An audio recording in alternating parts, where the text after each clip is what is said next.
बीते कुछ सालों में इंडिया के अंदर डिवोर्स रेट 50 से 60% इंक्रीज हुए हैं और अगर हम ग्लोबली डिवोर्स के आंकड़ों को देखें तो ये काफी चौंकाने वाले आंकड़े हैं। डिवोर्स के आंकड़े इंक्रीज होने का मेन रीजन है अपने पार्टनर की नीड और वांट को ना समझ पाना। इससे दोनों कपल के बीच कॉन्फ्लिक्ट स्टार्ट हो जाते हैं और धीरे धीरे बात डिवोर्स या ब्रेकअप तक आ जाती है। इस प्रॉब्लम का सॉल्यूशन क्या है? इमेजिन करो, स्टार्टिंग में मैन मार्स पे रहते थे और वीमेन वीनस पर। दोनों अलग अलग प्लेनेट पर रहा करते थे। एक दिन मैन टेलीस्कोप से स्काई में कुछ देख रहे थे, तभी उन्हें वीनस प्लेनेट दिखा। उन्होंने देखा वीनस पर उन्हीं की तरह कुछ लोग हैं और वो देखने में काफी अट्रैक्टिव लग रहे हैं। उन्होंने अपनी स्पेसशिप निकाली और वीनस पर जाने का डिसाइड किया। जैसे ही वो वीनस पर पहुंचे, वीमेन ने उनका बहुत ही अच्छे ढंग से वेलकम किया और ये चीज मैन को बहुत अच्छी लगी। उन्होंने डिसाइड किया अब वो वीमेन के साथ वीनस पर ही रहेंगे। अलग अलग प्लेनेट से होने के कारण उन दोनों में काफी डिफरेंस थे और ये डिफरेंस उन्हें और ज्यादा एक दूसरे की तरफ अट्रैक्ट करते थे और वो इन डिफरेंस को समझकर हैप्पीली उस प्लेनेट पर रहने लगे। कुछ समय के बाद उन्हें एक प्लेनेट के बारे में पता लगा जिसका नाम था अर्थ। ये प्लेनेट देखने में उन्हें काफी अच्छा लगा। उन्होंने डिसाइड किया अब वो अर्थ पर चलेंगे। जैसे ही वो अर्थ पर आए, कुछ दिनों के बाद अर्थ के एटमॉस्फेयर के कारण वो दोनों अपने डिफरेंस को भूल गए और वो ये मानने लगे कि उनका पार्टनर मेरी ही तरह बिहेव करे और यहाँ से मेन और वीमेन के बीच कॉन्फ्लिक्ट होना स्टार्ट हो गए। और men are from Mars, women are from Venus. इसके ऑथर हैं जॉन ग्रे। ये बुक हमें मेन और वीमेन के बीच क्या डिफरेंस होते हैं वो बताएगी, जिससे हम अपने पार्टनर को और अच्छे से समझ पाएंगे और अपनी रिलेशनशिप को और हेल्दी बना पाएंगे। फर्स्ट डिफरेंस है mister fix it and home improvement committee. Main solution oriented होते हैं और वीमेन फीलिंग ओरिएंटेड। मैन जब मार्स पर रहते थे तब उनकी एक्टिविटीज थी पावर, कॉम्पिटेंस, अचीवमेंट और ये चीजें मैन को पावरफुल फील कराती थी। उनका प्राइमरी गोल होता था ability to achieve something, be logical, reasoning, अपनी प्रॉब्लम को खुद से ही सॉल्व करना। वो मानते थे इस प्रॉब्लम को मैं अकेले ही सॉल्व कर सकता हूँ, तो किसी और को मैं इसमें क्यों इन्वॉल्व करूँ। वो बहुत ही रेयर केस में ही दूसरों को अपनी प्रॉब्लम बताते थे जब उन्हें कोई एक्सपर्ट एडवाइस चाहिए होती थी। और वहीं जब वीमेन वीनस पर रहती थी, वो लव, कम्युनिकेशन, ब्यूटी, रिलेशनशिप, इन चीजों को वैल्यू करती थी। इनके लिए जॉब और टेक्नोलॉजी से ज्यादा इंपॉर्टेंट था अपनी फीलिंग को एक्सप्रेस करना, quality of relationship.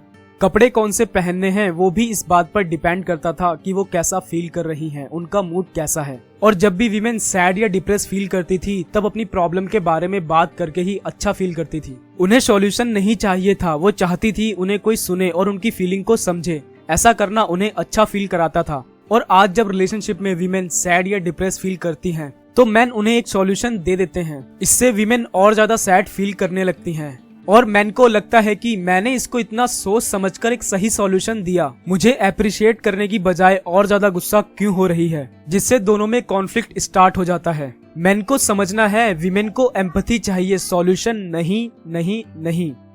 Second difference है man go to their caves and women talk. Mars पर जब मैन सैड या डिप्रेस फील करते थे तो अपने केव में जाकर अकेले में बैठकर शांति से अपनी प्रॉब्लम का सॉल्यूशन निकालते थे। वो अपनी प्रॉब्लम को दूसरों को नहीं बताते थे जब तक कि बताना बहुत जरूरी ना हो जाए। ये चीज उन्हें पावरफुल फील कराती थी और जब प्रॉब्लम का सॉल्यूशन मिल जाता था तो वो अपने केव से बाहर आ जाते थे। वहीं जब वीमेन सैड होती थी तो वो अपनी प्रॉब्लम को शेयर करती थी। ऐसा करके उन्हें लविंग और केयरिंग फील होता था। और आज जब मैन अपसेट होते हैं या कोई प्रॉब्लम को फेस कर रहे होते हैं तो वो अकेले में शांत रहकर उस प्रॉब्लम का सॉल्यूशन निकालते हैं। लेकिन वीमेन को लगता है कि उनका पार्टनर उन्हें इग्नोर कर रहा है, वो अपनी बातें मुझसे छुपा रहा है और शायद हमारे बीच प्यार कम हो गया है। इससे दोनों के बीच में कॉन्फ्लिक्ट स्टार्ट हो जाता है। थर्ड डिफरेंस है स्पीकिंग डिफरेंट लैंग्वेज। हमें पता है मेन और वीमेन दोनों अलग अलग प्लेनेट से हैं। इसी कारण से दोनों में फीलिंग और अपने आप को कम्युनिकेट करने के तरीकों में भी काफी डिफरेंस है। मेन और वीमेन दोनों सेम वर्ड यूज करते हैं, लेकिन मेन इंफॉर्मेशन एक्सप्रेस करते हैं और वीमेन फीलिंग। मेन का कम्युनिकेट करने का प्राइमरी पर्पस होता है इंफॉर्मेशन शेयर करना, लेकिन जब वीमेन कम्युनिकेट करती है तो अपनी लैंग्वेज में सुपरलेटिव, जनरलाइजेशन और मेटाफर, इन सभी चीजों का यूज करती है ताकि वो अपने इमोशंस को एक्सप्रेस कर सके, डायरेक्टली वो चीज ना कह के जो वो कहना चाहती है। टीना विकी से कहती है ये रूम हमेशा गंदा रहता है। विकी कहता है ये हमेशा गंदा नहीं रहता, मैंने कल ही इसे क्लीन किया था। अब टीना की बात का ये मतलब बिल्कुल नहीं है कि ये रूम हमेशा गंदा रहता है। वो बस कहना चाहती है ये रूम गंदा है और मैं अभी काफी टायर्ड हूँ, क्या तुम इसे क्लीन करने में मेरी मदद करोगे। मैन को समझने की जरूरत है वीमेन अपनी फीलिंग को सुपरलेटिव वे में एक्सप्रेस करती है। जब आदमी कहता है आई एम फाइन तो वो अच्छा फील कर रहा होता है, इसलिए कहता है मैं ठीक हूँ। लेकिन जब एक औरत कहती है आई एम फाइन तो स्ट्रॉन्ग पॉसिबिलिटी है she is not fine. Fourth difference है men are like a rubber band, women are like a wave. Author बताते हैं मैन एक रबर बैंड की तरह होते हैं, वो कुछ देर के लिए आपसे दूर जाते हैं और फिर पहले से ज्यादा स्ट्रॉन्ग इमोशन के साथ आपके पास वापस आ जाते हैं। मैगी और जेफ 6 महीने से रिलेशनशिप में थे और सब कुछ अच्छा चल रहा था, लेकिन कुछ दिनों के बाद जेफ बिना किसी रीजन के अपने आप को मैगी से इमोशनली दूर कर देता है और ये बात मैगी को बहुत अजीब लगती है। वो अचानक ऐसा बिहेव क्यों कर रहा है।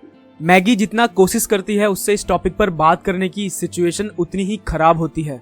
मैगी एक दिन ऑथर के सेमिनार में गई, वहां ऑथर ने उसे बताया मैन का ये नेचुरल बिहेवियर है, ये चीज मैन में कॉमन है। मैन अपने आप को इंडिपेंडेंट और सेल्फ सफिशिएंट फील कराने के लिए कभी कभी ऐसा करते हैं। Women like a wave. Author बताते हैं वीमेन लहर की तरह होती हैं, एक सेकंड में उनके इमोशंस पीक पर होते हैं और अगले ही सेकंड में उनके इमोशन डाउन हो जाते हैं। और जब वीमेन के इमोशन डाउन हो जाते हैं और अपने आप को सैड और अनहैप्पी फील करने लगती हैं, तो मैन को लगता है कि मैं उसे खुश नहीं रख पा रहा हूँ, उसकी वांट्स और नीड को फुलफिल नहीं कर पा रहा हूँ, इसलिए शायद वो खुश नहीं है।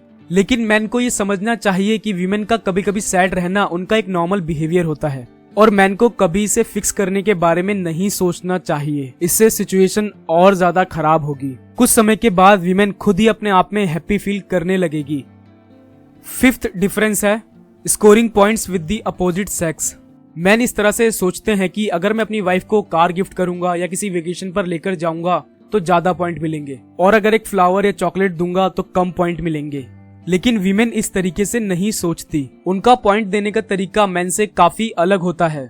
उनके लिए ऑब्जेक्ट से ज्यादा फीलिंग मैटर करती है, इसलिए मैन को वीमेन के लिए ये छोटी छोटी चीजें करते रहना चाहिए। उनको हक करना, कॉम्प्लीमेंट देना, जब वो अपसेट हो तो उनकी केयर करना, उनके लिए ग्रोसरी का सामान लाना, किसी स्पेशल ओकेजन पर उनकी फोटो क्लिक करना, उसके साथ इवनिंग वॉक पर जाना, ये सारी चीजें वीमेन को अच्छा फील कराती है। अगर ये नॉलेज आपको काम की लगी तो वीडियो को लाइक करो। ऐसी ही और अमेजिंग किताबों की बुक समरी जानने के लिए चैनल को सब्सक्राइब करो। मिलते हैं नेक्स्ट वीडियो में, तब तक के लिए टेक केयर।